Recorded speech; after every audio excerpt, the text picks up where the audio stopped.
មានប្រពន្ធចូលចិត្តសួរនាំសំណួរដដែលសួរថាបើនាងលែងស្អាតហើយចាំងស្នេហ៍ទៀតទេបើឆ្លើយនៅស្រឡាញ់ក៏មិនជឿដែរបើឆ្លើយថាអត់នឹងមិនរកបាយទឹកមានប្រពន្ធមានអ្វីមិនល្អមិនគួរឲ្យនាងខូចចិត្តគេថាគូជីវិតធ្វើបនរាប់ជាតិទៅជួបហើយអ្វីដែលសំខាន់គឺស្រីម្នាក់គត់ស្រឡាញ់បងខ្លាំងបំផុតជីវិតខ្លួនឯងសឹងមិនខ្វល់ទួងថ្ងៃក្រោយអូនប្រែជាអ្វីក៏ប្តីនៅស្រឡាញ់ស្ងួនក្តីសុខរបស់បងឃើញអូនមានសុភមង្គលសេរីភាពឡើងសំខាន់មានប្រពន្ធដូចនិមលព្រោះគ្រប់ពេលបងយល់តែភាពកង់ក្ដៅពីមាសមេអូនគឺជាមនុស្សម្នាក់សំខាន់ជាងគេក្នុងជីវិតប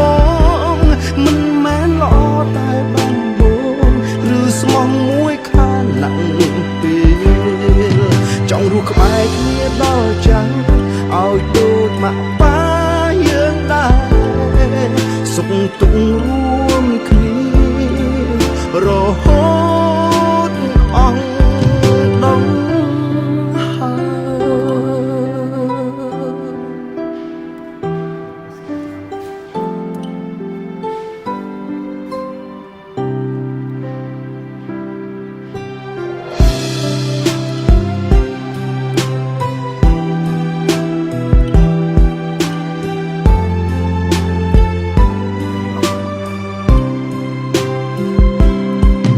សំឡាញ់ចាំពីពួកយើងចូលចិត្ត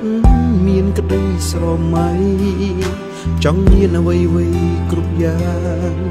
ដើរគ្រប់កន្លែងចង់ទៅធ្វើបុណ្យរួមគ្នាពេលចាំមានចៅបងនឹងតែគេងកាយភ្លើទួងត្រូវគេហៅថាតាយាយទួងថ្ងៃក្រោយអូនប្រែជាអ្វីក៏ប្តីនៅស្រឡាញ់ស្ងួនក្តីសុខរបស់បងឃើញអូនមានសុភមង្គលសេរីភាពឡើងសំខាន់មានប្រពន្ធដូចនិមលព្រោះគ្រប់ពេលបងយល់តែភាពកង់ក្ដៅពីមាសមេ